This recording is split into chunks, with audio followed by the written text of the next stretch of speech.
we're gonna come into hands and knees.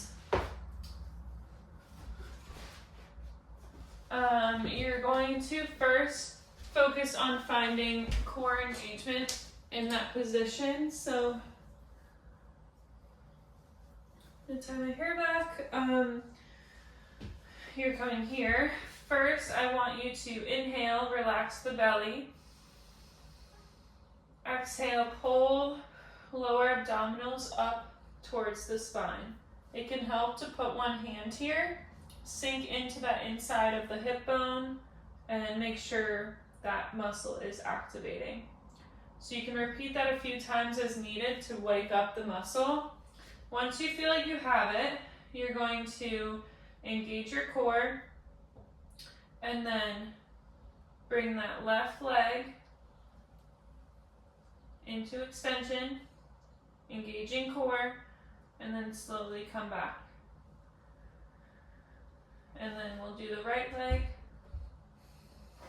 Let me move over a little bit. So right leg, maintaining that core engagement, squeezing that glute. Not letting my pelvis shift too much. A little movement is going to be normal, but we don't want to rotate and shift to extend. We don't want to arch our back too much. We really just want to maintain that neutral pelvic alignment as we do this movement.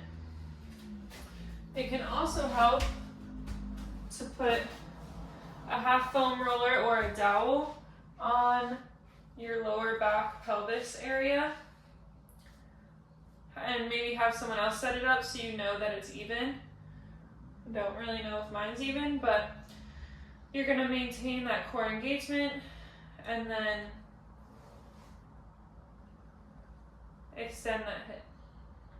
Trying to keep the dowel or foam roller still and not tipping to one side.